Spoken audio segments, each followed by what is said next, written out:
வணக்கம்களே. தன்னுடைய மரணம் நெருங்கிவிட்டது அப்படின்னு தெரிந்து கொண்ட தெலுங்கானாவை சேர்ந்த மருத்துவர் ஒருவர் தன்னுடைய மனைவியுடைய எதிர்காலத்துக்காக செய்த காரியம்தான் தற்போது அனைவரையுமே கண்ணீர் கடலில் ஆழ்த்தியிருக்கு. மனைவியுடைய தேவை மட்டுமல்லாமல் தான் இறந்த பிறகு யாருக்குமே எந்த விதத்திலும் நம்ம சிரமம் கொடுக்கக்கூடாது அப்படின்னு சொல்லி ஒவ்வொரு விஷயமா அவர் பார்த்து பார்த்து செஞ்சு வச்சுருக்காரு.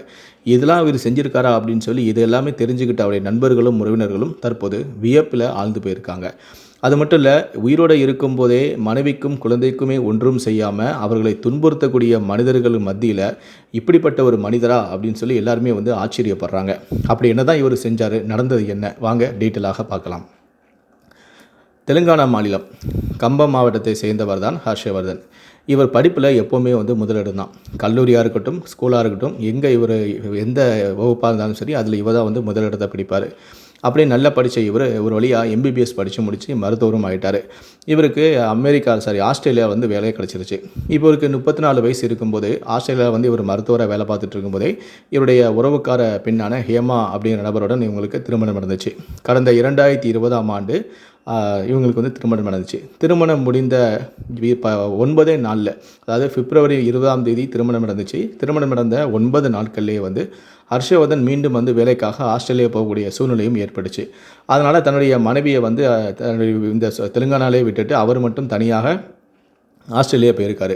அதுக்கப்புறம் அங்கு சென்ற பிறகு எப்படியாவது தன்னுடைய மனைவியும் ஆஸ்திரேலியாவுக்கு அனுப்பிடணும் அப்படின்னு சொல்லி மனைவிக்காக தீவிரமான முயற்சியிலும் ஈடுபட்டு இருந்திருக்காரு. மனைவியோட விசாவுக்காக அவர் ரொம்ப காத்துக்கிட்டே இருந்திருக்காரு. ஆனால் அதே ஆண்டு, அதாவது பிப்ரவரி மாதம் அவருக்கு திருமணம் நடந்திருக்கு. அதே ஆண்டு அக்டோபர் மாதம் அவருக்கு ஒரு அதிர்ச்சியான சம்பவம் நடந்திருக்கு. அதாவது புது மாப்பிள்ளையாக மனைவி இல்லாமல் ஆஸ்திரேலியாவுக்கு சென்ற ஹர்ஷவர்தனுக்கு மனைவியை எப்படியாவது நம்ம சீக்கிரமாகவே இங்கே அழைச்சிட்டு வரணும் அப்படிங்கிறது தான் மனதில் எண்ணம் ஓடிக்கிட்டே இருந்துச்சு. ஆனால் விதி அவருக்கு கொடுத்ததோ அவருடைய வாழ்க்கையில் ஒரு குரூரமான முடிவு தான். அவரது வாழ்க்கையில் ஒரு பயங்கரமான புயல் அன்று வீசியது. அதாவது அவர் எப்போவுமே உடற்பயிற்சி செய்கிறது வழக்கம். அன்றைக்கி அப்படி தான் வழக்கம் போல் அவர் ஜிம்முக்கு போயிட்டு உடற்பயிற்சி செஞ்சுட்டு இருந்திருக்காரு. அப்போ திடீர்னு அவர் ரத்த வாந்தி எடுத்திருக்காரு. மருத்துவரான ஹர்ஷவர்தனுக்கு இது ஏதோ தப்பாக இருக்கே, நமக்கே ரத்த வாந்தி எடுத்தோம், சரியில்லையே அப்படின்னு சொல்லிட்டு உடனே என்ன பண்ணியிருக்காருன்னா முழு உடல் பரிசோதனை செஞ்சுருக்காரு. அதில் அவருக்கு அதிர்ச்சிகரமான செய்தி தான் இருந்திருக்கு. அவருக்கு புற்றுநோய், அதாவது நுரையீரல் புற்றுநோய் இருக்குது அப்படிங்கிறது அந்த உடல் பரிசோதனையில் தெரிய வந்திருக்கு. அதுவும் அட்வான்ஸ் ஸ்டேஜில் இருக்குது அப்படிங்கிறதையும் கண்டுபிடிக்கப்பட்டது. மேலும் இவருக்கு அதிர்ச்சியை கொடுத்துருக்கு. அதாவது இன்னும் இவர் கொஞ்ச நாள் தான் உயிரோடு இருப்பார், அதிகபட்சம் ஒரு 2 வருஷம் தான் உயிரோடு இருப்பார் அப்படிங்கிற அந்த மருத்துவ அறிக்கையை பார்த்ததுமே இவருக்கு ரொம்ப ஷாக் ஆயிடுச்சு. ரொம்ப கவலையை அடைய ஆரம்பிச்சிட்டாரு. திருமணமாகி 9 நாட்கள் மட்டுமே தான் மனைவியோட வாழ்ந்திருக்காரு. இப்படி 9 நாட்கள்லேயே மனைவியை பிரிந்து வந்த ஹர்ஷவர்தனுக்கு விதி இப்படி ஒரு கொடூரமான விளையாட்டை இப்படி விளையாடும் அப்படின்னு சொல்லி அவர் கனவுல கூட நினச்சி பார்த்துருக்கவே மாட்டார். முதல்ல இது அவருக்கு ரொம்ப கஷ்டத்தை தந்தாலும், நம்ம மனுஷனாக இந்த உலகத்தில் பிறந்துட்டா சாவு எப்படியும் தானே தீரும், மனுஷனாக இருந்தால் அவன் செத்து தான் ஆகணும் அப்படிங்கிற விஷயத்த, இந்த யதார்த்தமான இந்த விஷயத்தை அவர் ஒரு வழியாக ஏற்றுக்கொண்டு மனசையும் தேர்த்திட்டார்.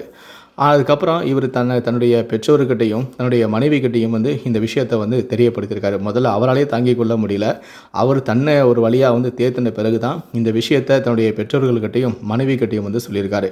இந்த விஷயத்தை கேட்டு அவர்கள் எல்லாமே கதறி எழுதியிருக்காங்க. அதுலேயும் குறிப்பாக அவருடைய மனைவி அவரோட வெறும் 9 நாள் தான் வாழ்ந்திருக்காங்க. இப்படி ஒரு விஷயத்தை சொன்ன உடனே அவங்க, நம்ம வாழ்க்கை இப்படி போயிடுச்சு, நமக்கு இப்படி ஒரு நிலைமையா அப்படின்னு சொல்லி சின்ன வயசுலேயே தன்னுடைய கணவனை இழக்க போகிறேனே, அவரும் சாவு முன்கூட்டியே நமக்கு தெரிஞ்சிருச்சு அப்படின்னு சொல்லி அவங்க கதறி துடிச்சிருக்காங்க. ஒரு வழியாக ஹர்ஷவர்தன் தன்னுடைய மனைவியை தேர்த்திருக்காரு. அது மட்டும் இல்லை, நான் இங்கே சிகிச்சை நல்லா இருக்குது, ஆஸ்திரேலியாவில் நல்லா தான் சிகிச்சை கொடுக்குறாங்க, நீங்கள் பயப்படுற மாதிரிலாம் எனக்கு எதுவும் ஆகாது, எனக்கு சீக்கிரமாகவே குணமாயிரும், நீங்கள் பயப்படாதீங்க அப்படின்னு சொல்லி கவலையோடு இருந்த அவங்கள அப்படி இப்படின்னு சொல்லி ஒரு வழியாக தேர்த்திருக்காரு. அதே சமயத்தில் தான் இறந்து விட்டால் தன்னுடைய இளம் மனைவி நிர்கதி ஆகி விடுவாளோ அப்படின்னு அவர் எண்ணியிருக்காரு. அது மட்டும் இல்லை, அதுக்காக அவளுக்கு தேவையான பொருளாதார உதவிகளை செய்யணும் அப்படின்னு ஒரு முடிவுக்கு வந்திருக்காரு. தான் இறந்த பிறகு அவளுக்கு பண பலன்கள் தேவைப்படும், அதாவது பணம் தேவைகள் அதிகமாக இருக்கும், அதை எப்படி கிடைக்கிறதுக்கு ஏற்பாடு செய்யணுமோ அதெல்லாமே செஞ்சுருக்காரு. அதாவது தான் இறந்த பிறகு இன்சூரன்ஸ் பணம் தன்னுடைய மனைவிக்கு கிடைக்கிற மாதிரி ஒரு பெரிய தொகைக்கு அவர் இன்சூரன்ஸ் பாலிசியும் எடுத்திருக்காரு. இப்படி ஒரு பாலிசி அவர் எடுத்திருக்காரு, அவர் மனைவிக்காக இதை செஞ்சுருக்காரு அப்படிங்கிற விஷயமே அவர் தன்னுடைய மனைவி கிட்ட இந்த விஷயத்தை அவர் சொல்லவே இல்லை. மேக்ஸிமம் நம்ம வந்து ஒரு 2 வருஷம் தான் உயிரோட இருப்போம். அதனால் நம்ம மனைவி கிட்ட இத சொல்ல வேண்டாம் அப்படின்னு அவர் மறைச்சிருக்காரு. அதே சமயத்தில நான் 2 வருஷம் தான் உயிரோட இருப்பேன். அதனால் உனக்கும் ஒரு வாழ்க்கை வேணும் அப்படின்னு சொல்லி மனைவிய வந்து புரிய வச்சு, நான் உனக்கு முன்கூட்டியே விவாகரத்து குடுத்துறேன் அப்படின்னு சொல்லி மனைவிய புரிய வச்சு அவருக்கு விவாகரத்தும் கொடுத்துருக்காரு. நீ சீக்கிரமாவே மறுமணம் செஞ்சுக்கோ அப்படின்னு சொல்லி மனைவிய வந்து வற்புறுத்தியிருக்காரு. ஆனா நீங்க உயிரோட இருக்கிற வரைக்கும் நான் அத செய்யவே மாட்டேன் அப்படின்னு சொல்லி மனைவி வந்து ரொம்ப உறுதியா இருந்திருக்காங்க. தன்னுடைய மனைவிய வந்து அவர் விதவையா பார்க்கற அவ விரும்பல. அதுக்காக தான் முன்கூட்டியே தன்னுடைய மனைவிக்கு தன்னுடைய நிலைமையை எடுத்து சொல்லி அவருக்கு விவாகரத்தும் கொடுத்துருக்காரு. மகன் வந்து இந்த மாதிரி பெற்றோர்கள்கிட்ட வந்து நான் இப்போ இந்த மாதிரி எனக்கு புற்றுநோய் ஏற்பட்டிருக்கு, நான் வந்து சீக்கிரமாக இதாயிருவேன் அப்படின்னு சொல்லும்போது அவருடைய வார்த்தைகளை முதல்ல அவருடைய பெற்றோர்கள் நம்பவே இல்லை. அவங்க பதட்டத்தில் வந்து தன்னோட மகனை எப்படியாவது காப்பாற்றணும் அப்படின்னு தான் அவங்க நினச்சாங்க. மகனை பார்க்கணும் அப்படின்னு அவங்களுக்கு ஒரே ஏக்கமாக இருந்துச்சு. நீ இந்தியாவுக்கு வந்துருப்பா, இந்தியாவிலே நீ வந்து சிகிச்சை எடுத்துக்கப்பா அப்படின்னு சொல்லி எவ்வளோ வற்புறுத்தி கூப்பிட்டாங்க. நீங்கள் இங்கே வாப்பா அப்படின்னு சொல்லி கூப்பிட்டாங்க. ஆனால் அவரோ வந்து இல்லை, இந்தியாவை விட ஆஸ்திரேலியா தான் நல்ல தரமான சிகிச்சை கொடுக்குறாங்க அப்படின்னு சொல்லி நான் இந்தியாவுக்கு வர மறுத்துட்டார். இந்த பெற்றோர்கள்ட்ட வந்து அதனால் அடிக்கடி தினமும் வந்து நம்ம தான் செத்துருவோமே அப்படின்னு சொல்லி தினமும் தன்னுடைய பெற்றோர்கள்கிட்டையும் மனைவிகிட்டையும் நண்பர்கள்கிட்டையும் வீடியோ கால் பேசாத நாளே கிடையாது. தினமும் பேசிக்கிட்டே தான் இருந்தார். மேலும் தான் இறந்து போனால் தன்னுடைய உடலை வந்து இந்தியாவுக்கு கொண்டு செல்வதை எந்த விதமான சிரமமும் இருக்கக்கூடாது அப்படிங்கிறதுக்காக தன்னுடைய உடல்நிலை குறித்து ஆஸ்திரேலியா இருக்கக்கூடிய ஆஃபீஸர்கள் கூட டிஸ்கஸ் பண்ணியிருக்காரு. அதுக்கப்புறம் நான் இறந்து போனால் தன்னை அடக்கம் செய்ய தன்னுடைய உடலை வந்து எந்த விதமான பிரச்சனையும் இல்லாமல் உடனே வந்து இந்தியாவுக்கு அனுப்ப வேணும் அப்படின்னு சொல்லி அதுக்கு என்னென்ன ஃபார்மாலிட்டிஸாக இருக்கோ அத்தனை ஃபார்மாலிட்டிஸுமே அவரே வந்து முன்னின்று முடிச்சு வச்சுருக்காரு. 10வது வரைக்கும் விமான கட்டணம் வரைக்கும் எல்லாத்தையுமே வந்து முன்கூட்டி அவர் செலுத்தி வச்சுருக்காரு. அது போக தனக்காக வந்து 3 லட்சம் ரூபாய்க்கு ஒரு சவப்பெட்டியுமே முன்கூட்டியே வந்து வாங்கி வச்சுருக்காரு. தன்னுடைய உறவினர்களுடன் அடிக்கடி வீடியோ காலில் வந்து பேசி வந்தார். கடந்த அக்டோபர் மாதம் 2020ஆம் வருடம் சொந்த ஊருக்கு வந்து ஒரு 15 நாட்கள் தன்னுடைய பெற்றோருடனும் உறவினர்களுடன் வந்து தங்கியிருந்துட்டு மறுபடியும் ஆஸ்திரேலியா போயிருக்காரு. இந்த நிலையில் தான் எதிர்பார்த்தது போலவே ஹர்ஷவர்தனுக்கு யமன் களவாடி செல்லும் தேதியும் வந்தது. அதாவது கடந்த மாதம் 24ஆம் தேதி அவருடைய உடல்நிலை வந்து தீவிரமாக பாதிக்கப்பட்டிருக்கு. இன்னைக்கு இரவே நம்மளுடைய உயிர் பிரிந்து விடும் அப்படிங்கிறது ஹர்ஷவர்தனுக்கு புரிஞ்சிருக்கு. அவருடைய உடல்நிலை வந்து ரொம்பவும் மோசமாக இருக்குது. தான் இன்னும் சில நேரங்கள் மட்டும்தான் உயிரோட இருப்பேன், இறந்து விட போகிறேன் அப்படிங்கிற அறிந்த அவர் ஒரு 2 மணி நேரத்துக்கு முன்பாகவே தன்னுடைய நண்பர்களுக்கு தான் இறக்கப் போவதாக தெரிவிச்சிருக்காரு. தன்னுடைய நண்பர்களுக்கு ஃபோன் செய்து வாட்ஸ்அப் மூலமாகவும் இன்னும் இன்று மாலை நான் வந்து என்னுடைய வீட்டில் இறந்து கிடப்பேன், என்னுடைய உடலை வந்து எடுத்துகிட்டு போங்க அப்படின்னு சொல்லி ஒரு குறுஞ்செய்தி அனுப்பியிருக்காரு. இதை பார்த்து அலறி அடித்து கொண்டு அவருடைய நண்பர்கள் ஹர்ஷவர்தனுடைய வீட்டுக்கு போயிருக்காங்க. ஆனால் உயிரற்ற அவருடைய உடலை தான் அங்கே பார்க்க முடிஞ்சிருக்கு. அதனைத் தொடர்ந்து அவருடைய இறுதி ஆசைப்படி ஏற்கனவே அவர் செய்து வைத்திருந்த ஏற்பாடுகளின் அடிப்படையில் அவருடைய உடலை வந்து விமானம் மூலமாக ஆஸ்திரேலியாவில் இருந்து ஹைதராபாத்திற்கு இருக்கக்கூடிய பேகம்பேட் விமான நிலையத்துக்கு கொண்டு வந்திருக்காங்க. அதைத் தொடர்ந்து கடந்த 5ஆம் தேதி அவருக்கு இறுதி சடங்குகளும் நடத்தப்பட்டிருக்கு.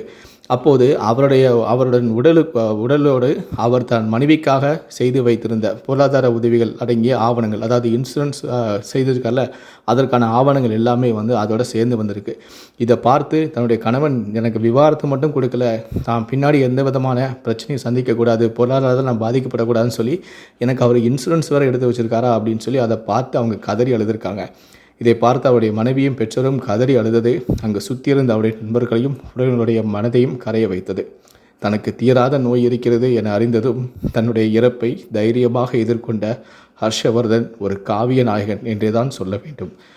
இந்த நல்ல ஆத்மா சாந்தி அடைய அனைவரும் பிரார்த்திப்போம். இவரின் இந்த செயல் தற்போது சமூக வலைத்தளங்களில் வைரலாகி வருகிறது. இந்த ஒரு செயலை செய்த இவரை பற்றி உங்களுடைய கருத்துக்கள் என்ன அப்படிங்கிறத கீழே இருக்கக்கூடிய கமெண்ட் செக்ஷனில் மறக்காமல் சொல்லுங்கள். இவரை பாராட்டணும் அப்படின்னு நினைக்கிறவங்க இந்த வீடியோக்கு ஒரு லைக் கொடுத்துட்டு மறக்காமல் இந்த வீடியோவை மற்றவங்களுக்கும் ஷேர் பண்ணுங்கள். மேலும் இது போன்ற பல வீடியோக்களை பார்க்கணும் அப்படின்னு நினச்சிங்கன்னா மறக்காமல் சேனலுக்கு சப்ஸ்கிரைப் பண்ணுங்கள். கூடவே அந்த பெல் சிம்லையும் மறக்காமல் கிளிக் பண்ணுங்கள்.